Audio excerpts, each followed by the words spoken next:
Welcome back to the Couch, the best place to chill with your friends and get your game goodness each and every Monday. My name's Dylan Blunt. Join me on the couch this week, Ashley Hobley.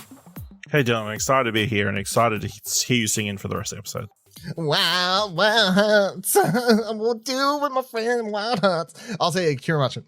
Sugoi! Hi guys, how are we?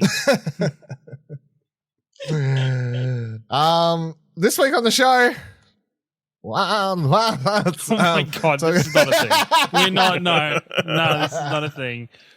It's not, nope. We're talking about the hit Rihanna song, Wild Hearts. Also the EA original. Did she sing that song at the Was Super that Bowl? an actual Was song? subliminal ad? Yeah. I think it was because I've been listening to. I watched the Super Bowl performance, and then Apple Music was like, "Hey, we've put together a playlist of all the songs." And I was like, "Seems like a good playlist. I'll put that on." So I've been listening to that the last couple of days at work on lunch break. So we've all played different degrees of, but Wild Hearts for the past week or a bit over a week longer for me. Which is this new game published by EA Originals. It's a combination between Omega Force and Koei Tecmo. It is basically the easiest way to describe it. It's a monster hunting game, but it's monster. It's their version of Monster Hunter. I don't know how many people have tried to do a hunting game. I know obviously Epic tried with Dauntless, which was the free to play one that I mucked around in for like an hour or two. And there was technically that multiplayer alive. one, right? That was Which a one? bit different, but not the same. Which one? I can't remember. They were made by Turtle Rock? Was it Turtle Rock Studios? I can't Was that a remember. monster hunting game? Well, not really. It was like a multiplayer version. Evolve. Of it, Evolve, that was it. But it was. That was an asymmetrical, like. Yeah, But it's kind of. No. Kind of. Real pass. So this is this is the next closest thing you're going to get to a monster hunting game. But obviously the gameplay mechanic for these things is as simple that you hunt a monster, you get parts off the monster, and you use those parts to make your gear, weapons, and armor better, and then you can take on other monsters of higher caliber, and then you repeat the process through and through. It took people for thousands and thousands of hours on monster hunting games throughout the years, so EA and everyone's trying to sort of jump on board with this one. I think it's fantastic. My review may or may not be up. Well, maybe. I've got like 2 paragraphs left, I think, to wrap up. But so I'm currently sitting at 8.5. I'm very close to a 9. My only sort of holdback would be some technical issues that simply weren't ironed out by the time the release date patch came out. So they're sort of my holdback of a 0.5 at the moment. But I absolutely love this game, and I lay in bed and think about it. I've been sort of obsessed the last week with this while I've been playing it, and I can straight away say that I'm definitely going to be playing this throughout the rest of the year, especially as on and off between other things. When they've already got plans for 2 more Kemono, which are the monsters and the new area and all this. Like they've got a bunch of DLC planned, like free DLC. I'm sure they'll do paid DLC. Like I'm going to be coming back for all this. I'm ready to sort of eat up as much of this game as I possibly can. It is, I think. For me, I've always sort of liked the idea and the genre, and I've dabbled in them, of course. I played mostly of the Monster Hunter. What was that one called? I can't remember. Monster Hunter, not Rise. Rise. Yeah, Rise. That was it. Rise. Yeah. Sorry. The other one was. Not Worlds. You didn't play Worlds. You played Rise. I didn't play Worlds, but I know a lot of people jumped on board and got Worlds was super popular, of course. But I've always sort of wanted to get into them, just never had a chance to get super hardcore. I always liked the genre as a whole. But I think this game takes the combat, and it's more like it's methodical combat that you would find in a Souls-like game with very similar sort of weapon variety that you'd find in a Souls-like game. So when you play it by yourself, which I played a bunch by myself for the review period, it's this very drawn out long battles where you're trying to take on these big bosses, and you're knowing when to heal and get in and do your strikes, and you have to really think about it. And then when you're playing with 2 or 3 players, which is the max you can have fighting a monster, the shit just goes absolutely insane, especially once you get to the later levels and people have unlocked the game's main mechanic or gimmick or whatever you want to call it, which is these Karakuri technology, which is basically Fortnite building. in a Monster Hunter game 100%. to make it as simple as possible. Which, as someone who hates Fortnite building in Fortnite and only wants to ever play Fortnite with no build mode, I'm totally once you sort of click with the building in this, it seems so stupid. And if you watch videos of it, you're still like, how's that work? But once you're actually playing it and feeling it in the moment, and it all sort of comes together. So this works where you have a giant boar charging at you. You can quickly drop a bunch of blocks and build a wall that can block it, and it sort of counters it, so you can get some attack in. Later in the game, you can build these like giant hammers, or you can even just build a bunch of blocks on top of one another, which is the thing most people do from the start of the game, just be able to jump up there and do these big air attacks.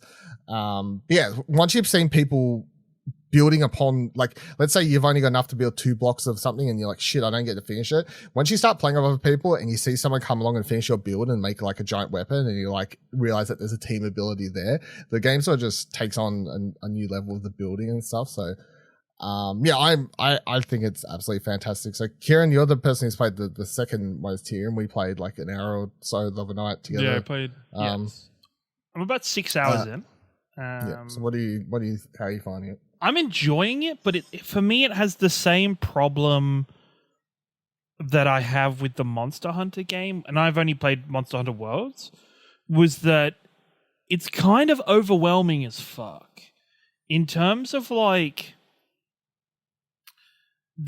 in other games, a lot of the systems slowly build on each other, and, like, you kind of get the idea of, and for me, my biggest point is like the armor system or the weapon system, that they slowly build, and you get what you kind of grab armor, and it makes it obvious which armor is an upgrade. Once you get past the early stage, it's just like, okay, here's like 10 to 15 armor sets, and you pick what you want and build what you want and go get the parts from animals. But I sit there going, I have no idea what is good for my character, or what is good for like the weapon I'm using. Like, I'm primarily using the bow. I'm like, okay, what is good for the bow? And then I look at the weapon system, and the weapon system is like a big fucking tree, and the weapons scale based off of what path through the tree you take, and it inherits skills from the path that you take in the way. So you have to kind of be aware of, okay, what kind of style are you playing with your weapon? Which items are you going for? And then on top of that, like, the hunting for it is, the game like kind of gets to a point where it lets you into like the first big open area, and you do like the first story hunt, and it's like, okay, you could move on to the next one, or you could go on another hunt, but it doesn't really explain the steps of the hunt, and it doesn't explain like, okay, I didn't think it did a very good job of explaining, like, okay, go out into the world and just start building shit. Like, just, like, build these radars so that you can, like, pop the radar and it'll show you where all the monsters are in the area. They do show you that at the start. They're like, build a tower. They make you build a tower as part of the tutorial. The thing is, that part came after I did my first, like, random hunt by myself. So that part was like, sounds like you were playing the game, bro. And well, this is the thing, because the first like story hunt is also the first time where you can change weapons. So I was like, okay, I'm gonna fuck around, choose different weapons, and I don't want to keep going with the story until I work out, which weapon I actually like, which weapon I suck at. And so I did that, and then I was like, well, how do I look? And I ended up, randomly being like, oh, I could build this radar thing and whatever.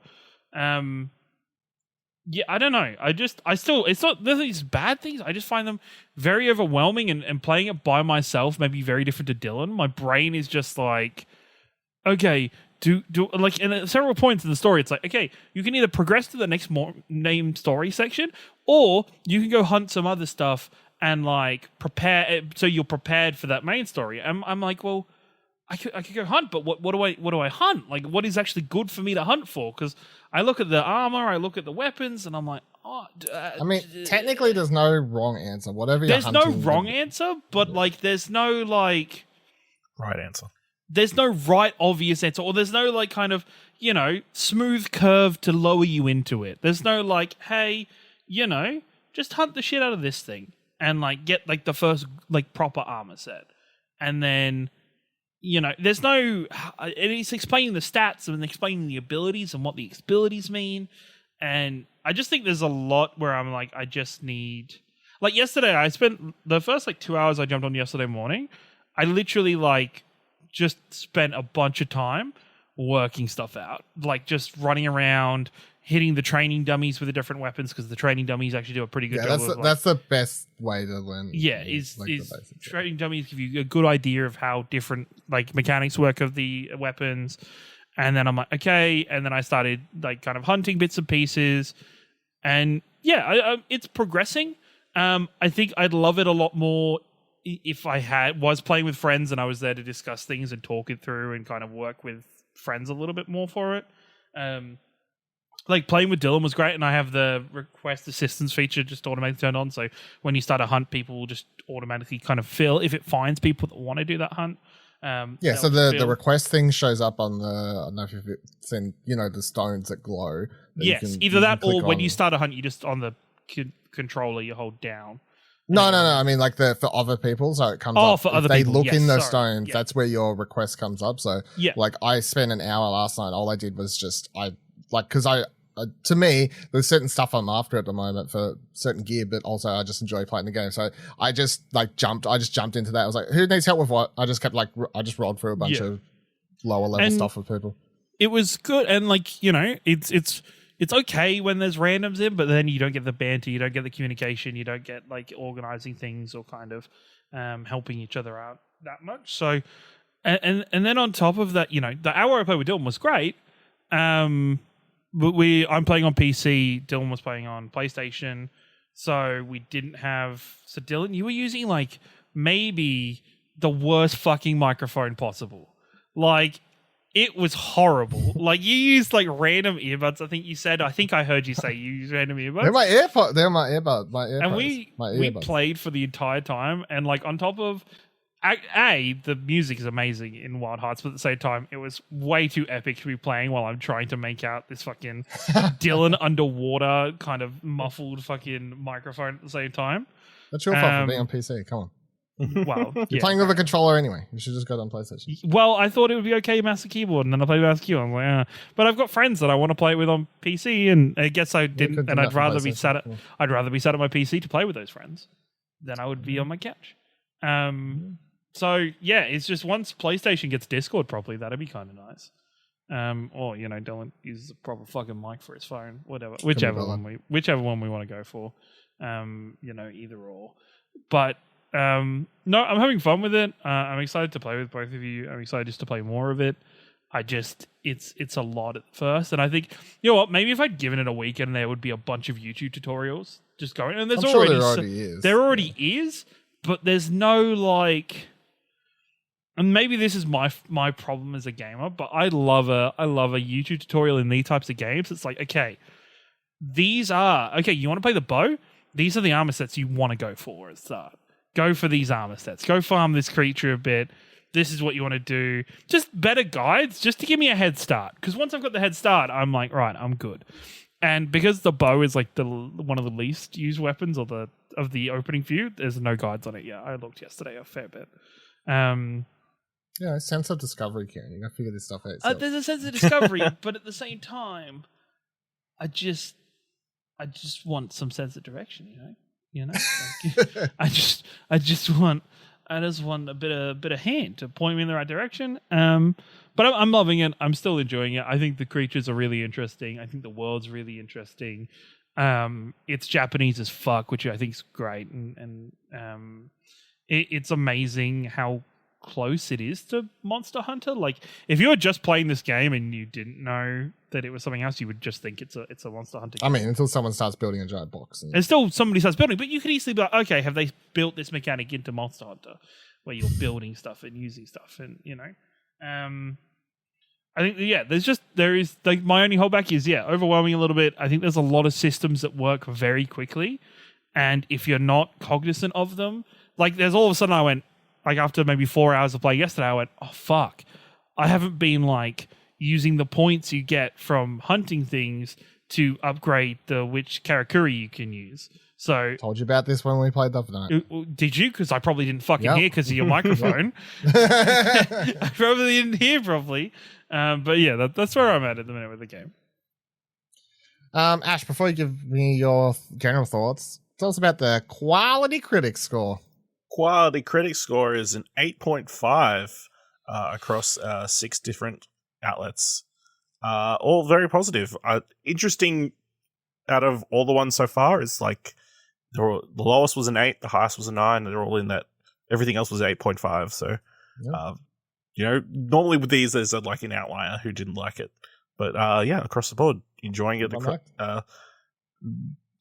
People generally saying the story is pretty bare bones. Pretty basic. But yeah, the gameplay is fun once you get the hang of it and that kind of stuff.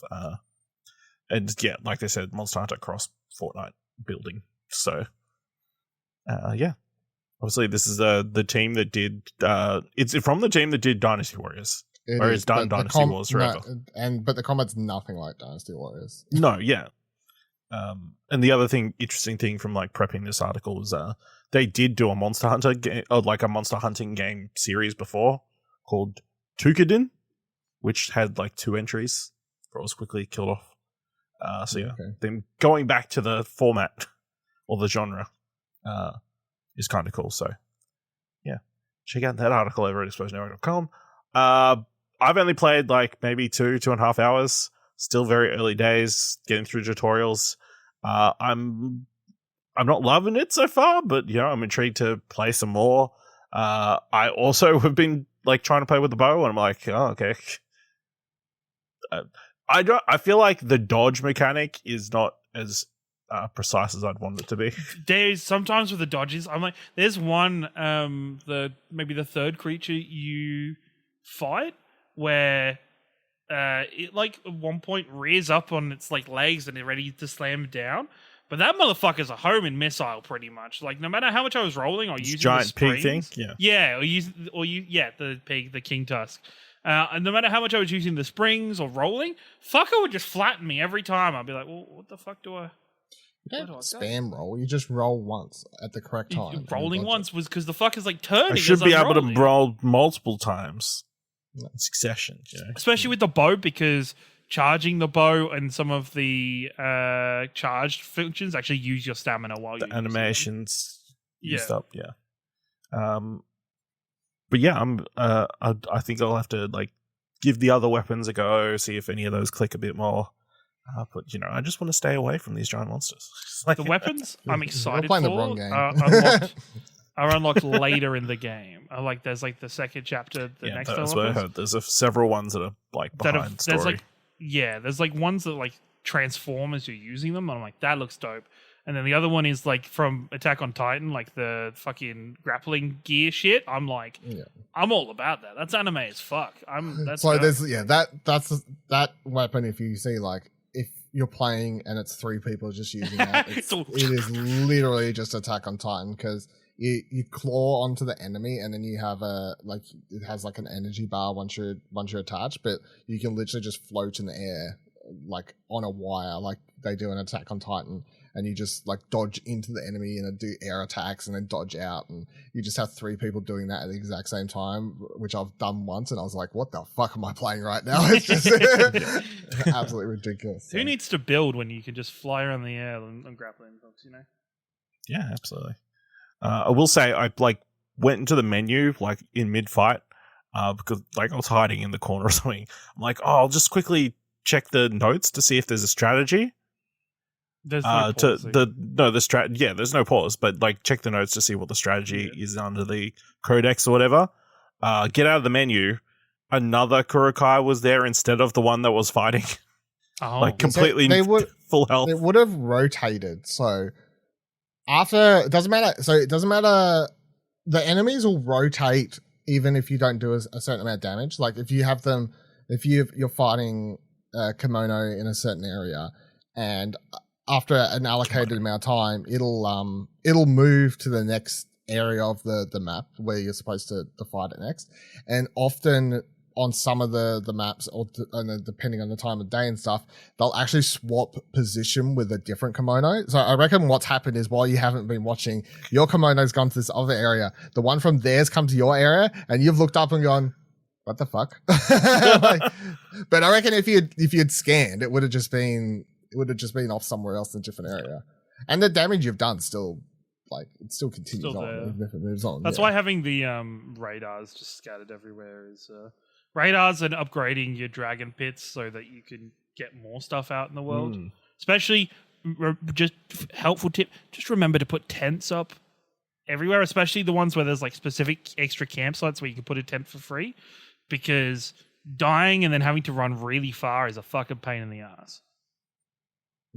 Good to know. Good to know. So the other part of this game has like a Death Stranding-esque element to it, in that shit, Kieran. Your world. So like, if you I've done that way. I thought you were like talking about crazy babies and babies. No.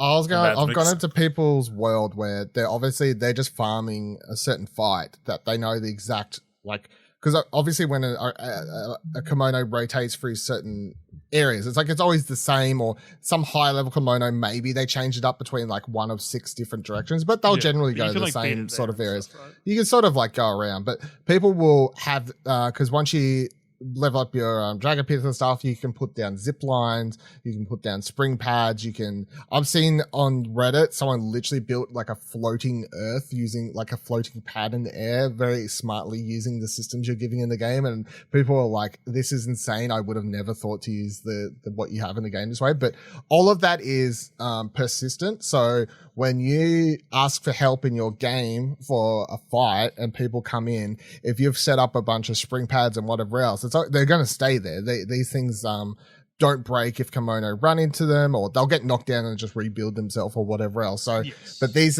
are when you get to the stage where it's like, okay, I just want to farm the fuck out of this particular fight or whatever, and you're doing it over and over and just inviting people into your game to help you do it.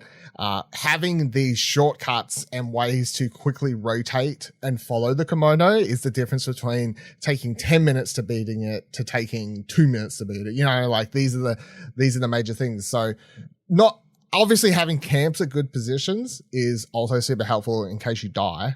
But I mean, even if you're not going to die, it's just that rotation of having the shortcuts built in. So, I mean, you can even unlock a dragon pit thing later in the game that lets you a sign that you can even just place down. So when people come into your game, they can read the signs and you can write funny little messages on it and all these other sorts of things. And yeah, so you can go into, when you go into other people's games and you've seen like weird contraptions and zip lines they've set up through out their little maps and the way they can make it across different areas and stuff. I like these persistent. The thing that's both funny but a little annoying is, like, say if you play with a bunch of friends and you all jump into one world, because you all have to choose which world you're jumping into, and that one, your main story progression saves, so you'll always be progressing the story the same way, and like your level and stuff, your character will progress. But any of the items that you place will not progress into your world. So they save in your friend's world, though. They save in your friend's world. But like, say if you set up this really cool fucking zipline system and then you go back to play in your own game, that cool zipline system won't be there anymore. And you'll have to either redo it yourself or work through it. I would say, I think that's fine, though. Minor annoyance thing, it might just be my OCD. It's really fucking annoying to randomly just like, every now and then there's just a random box that I've like had in a fight somewhere, or you can delete them. You can, but I don't want to be cleaning up my own messes, you know? Like, I don't want to be running around being like, oh, better delete this. Random spring, better delete that. But then on the other hand, you want it, maybe you want it there. Next time you don't want it to be randomly deleted. Not every time. Some of the springs are helpful, but other than that, I'm like the random springs that I drop while I'm running around trying to get places quicker. That I'm like, there's just trails of springs, which I could in theory follow, but you know, I just drop them randomly. There's no thought to them. Springs are helpful. I've got springs set up to quickly like get through areas of the map stuff. But yeah, there's four biomes in the game. They're sort of all different elemental areas. They're all very different from one another, so I haven't got and found them boring. The other thing the game does that's quite interesting is because it's split up into chapters, and different story things happen as you play that affect each of the biomes. When you want to fight, say, a chapter 1 Kemono, versus what that area looks like in chapter 3. When you're in the menu, you can actually flip back between chapters 1 to 4, and you can go back and fight the weaker level Kemonos, because when you reach later levels of the game, the same enemy, like say the first thing, the Sprag Tusk or whatever it's called, like the rat thing, drops different items in the later stages of the game because you're fighting like a more powerful version of it. You also have things like the second area of the game you go to, this like beach location, this island and stuff like that. It's a little island. Yeah. So that's got like water in it, that one section, like sort of like just up to your ankles as you're crossing it and stuff like that. There's a section in, I think it's like chapter 3 where because the story, for little what there is, I don't mind, there's not much story to this. It's not a game I'm playing for the story, I'm playing for the gameplay loop. So the story not being super engaging isn't really a negative to me. I don't mind. But the story is that you've got all these Kemonos sort of acting up, getting pushed out of their areas. Some are acting more aggressive than they usually would, all these sorts of things.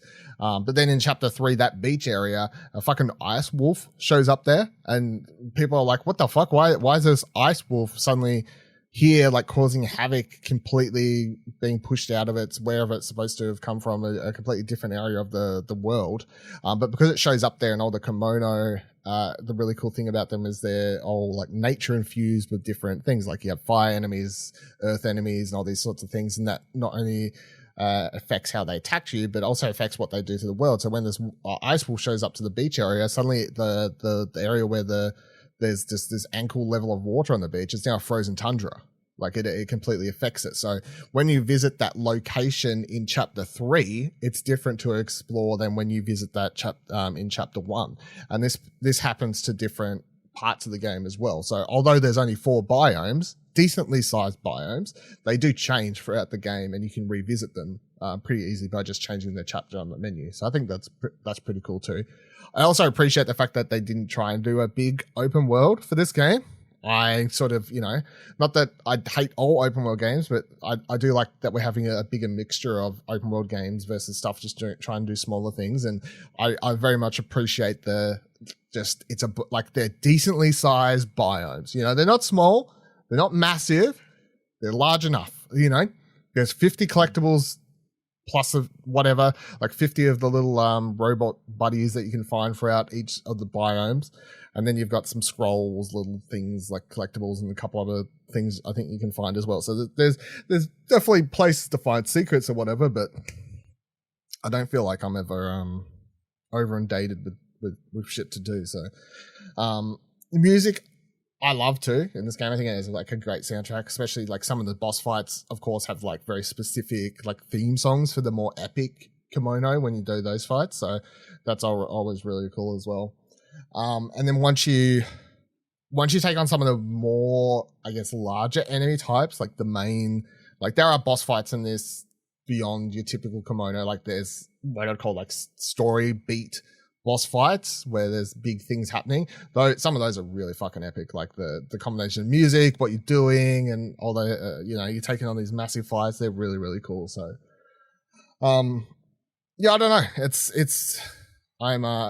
I hope you can come around like it a bit more, because at the moment I feel like I talked it up. I talked it up the other week and was like, man, this game's fucking fantastic. And then you are like, yeah, sure, grab it. Dylan's saying it's awesome. And then I'm sure the review embargo broke and saw all these high scores. Now Ash has brought it and he's like, yeah, that's all right. So, sorry to make you waste your money, Ash. I hope you can. I hope you can learn to love the. Maybe he just can learn to love it. Yeah, he just needs friends. He just needs companions. Yeah, maybe we need to team up. Yeah, exactly. Well, I got time. Dylan, let's play a little bit after this. Yeah, I was gonna say I could play after this. I can play a little bit. You want to play a little bit after this? Yeah. Right, let's pause and come back. Oh, I love it now. see if your mind's changed. But I mean, it's different. It is that thing where I feel you could play through the whole game story with someone. I don't really whatever. Like no one's you can skip all the cutscenes and stuff, but there is that element of, especially if you're just doing the repetitive nature of trying to just hunt a certain type of thing of a because monster. you're not Obviously, guaranteed the drops every time. Like I know well, I need. some things you are, other things you have to specifically attack that area of the kimono to knock it off during the That's fight. my problem. Because I need a Yeah. fucker's like green beard, and that shit just ain't dropping. So Yeah, so you got to attack that area and force it to, Damn, I have to drop shave him? during the fight. my god. Yep. Get in there with a shaver, attack him. So it does make it easy. Like I know you're saying. So it's funny that you were saying before how you think the game's like confusing, too complicated, too many systems. Where I remember when I played this back in October for a preview prior to PAX, I think my headline for my preview was like Monster Hunter but easier, or like Monster Hunter but lighter, or something. I think the systems aren't hard. I just wish it eased you into it a little bit more. Like that, it was just a little bit more, not handholdy, but just a little bit more of a progression to it, a bit more of a build up, rather than kind of dumping all of this. Like there's like a whole cooking food, or like drying food system that I just keep chucking food on it and just hope that it does something. No matter what you chuck in there, it's going to turn out better, so it doesn't matter. Yeah, it's just yeah. But even then, I find so I don't feel like you have to do a lot of preps to go into the fight, which is the thing I like. So you get the food, which is the as most long as hardcore. you've eaten the food within the run that you're doing on that because when you So once you arrive in a place, the food you eat, all the buffs that gives you, will last the entirety of that run. Until you leave that area and go until you to leave that area. Either the hub city or a different area for a different. Yeah, so there's no 30-minute timer and you're like, fuck, this boss fight's taking me 45 minutes. That's sort of annoying. But, if you're going to go fight a monster that attacks with fire damage, you eat the food that gives fire resistance and maybe something that gives you extra health and defense. I think it's pretty, it's not hard to work out what you should probably be eating. Maybe the first time you fight a kimono when you don't actually know what type of enemy it is that you don't know what to eat, sure, but at that stage it's pretty self-explanatory what you got to go for. When it comes down to what weapon types are best, because different weapon types have slashing damage and piercing damage and these sorts of things, that's when you can go is there a bad weapon type to build? Not really, but if you want to get hardcore into what will actually do more damage, you have to have fought a kimono I think 5 times, and then basically the Pokedex entry for it in your journal thing will tell you more about its weaknesses, and you'll know what type of weapon damage. It doesn't matter. I guess I just say for the bow, I just want to know what's a good all-round base starting point for the bow. Which path is if you just keep down this path, you're going to be good, and then you can start fucking around and messing with it. I just need a base level that you then can I just fuck around, because as I told you the other night, you get your resources back. So I know. I did hear that bit, except you have to pay for it. But yeah, I did hear that. Yeah, but it only costs say you invest a bunch of resources and a few hundred gold or whatever, and you get the bow up to level 4 in a certain direction, and then you're like, man, this ice version of the bow isn't doing for me. I'd love to go for this poison based variation that's on the other side of the tree here. Can I do that? You just wind back the tree, pay the couple hundred gold to wind it back, which isn't much in the game. Get all your resources and just rebuild it. I love the fact they give you the resources back, so you're never going to feel bad about investing, because gold is whatever. Gold, you do a hunt, you mostly get gold you'll get, I can't remember what it's called. There's a certain type of thing you just sell. You just go to shop and sell. That's how you get the money. So as long as you're doing hunts, you're going to have money. Now, so the rarity resource is the actual, the things dropping off the kimono. Gold's whatever. So as long as you're never losing that, unless you're selling it like a fucking idiot to the shop owner. So, but except for there are another handy tip. There are items that just have the coin symbol on them. They are specifically designed for you to sell at the shop. Yeah, they those have ones. no other benefit. Yeah. So if it says just worth gold, sell that shit. But you get that from literally the fights. icon in your inventory will just be coins. Yep. Sell all that. So money's not hard to come by, especially when it costs a couple $100 to upgrade or de-upgrade something. But being able to keep all your resources, that's the real winner. Before we wrap up for this week, I do want you to tell me though about this bloody Overwatch. Oh, Loverwatch. Overwatch dating. Yeah, Loverwatch. Yeah, it's a whole thing. It was for Valentine's, Overwatch came out with a event called Loverwatch. that was heavily focused on a Hanzo Cupid skin that I actually think is very it's probably the so you best got the skin as long as you beat it or played it. No, that's like a premium paid for skin. It was like so you 2,000 something. But you got other things for playing Level Watch. But which that skin's kind of cool. It plays harp music when you're shooting arrows, and its ulti plays like sexy jazz music while you're shooting it. It's pretty funny. But no, Level Watch is a totally browser based. So you in your Google Chrome and your Firefox, Internet Explorer, rest in peace. Microsoft Edge. It gives you a visual novel. What are those games called? They're visual novels. Visual novels. Visual novels, yeah. Where you play through a pretty stock standard dating sim where you either get a choice of playing of dating either Mercy or Genji from Overwatch.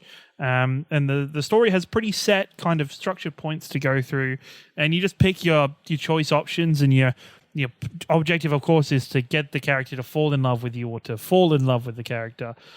Each time you go through one of the paths, if you get them to fall in love with you, you get a player icon.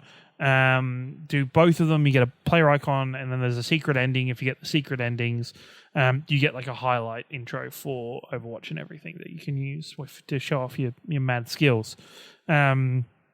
But no, overall it's good. It's fairly basic. It's straightforward. It's a bit of fun. It's a good thing to show how much they could potentially do with the lore of Overwatch, because the lore of Overwatch is so fucking deep, and it's just waiting to be explored more. And this is one way that they've done a great job of exploring it. You know, there is characters other than the couple characters that you romance. There are other characters involved, so you definitely do get a chance to learn a bit more about several other characters and their deeper relationships and connections. It's a lot of fun. I believe it should be still around for a little while longer. So it's just levelwatch.gg on any web browser. So check it out. If you sign into your Battle.net, you can unlock stuff for Overwatch to play and use. Cool. How long was it? It took me like 30 minutes to do all of it. Yeah, to do both parts plus the secret ending. It was about 30 minutes, as long as you're not completely brain dead on how to talk to somebody romantically from the multiple choice options that are there. Yeah, I know. It's fine. Question of the week. Is EA Originals the best thing EA is doing?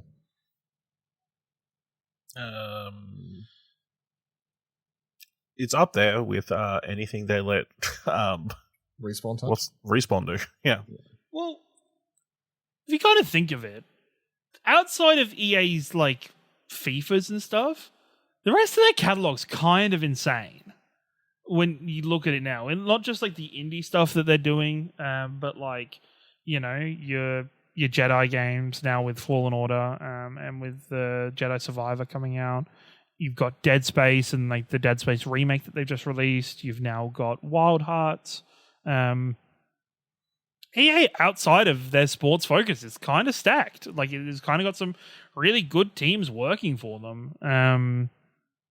Even I've heard positive things about the Need for Speed games that have the last one. I didn't finish it or anything, but it was good. So, like, there's a lot of work that EA's putting in, considering how bad EA has a name in terms of fucking shit up like Battlefront and stuff. I think overall, EA Originals is pretty well established and pretty, more concrete in a lot of ways than some first party stuff in a lot of ways. Looking at you, Xbox. Are you allowed to say that? I don't know if you're allowed to make the... Yeah.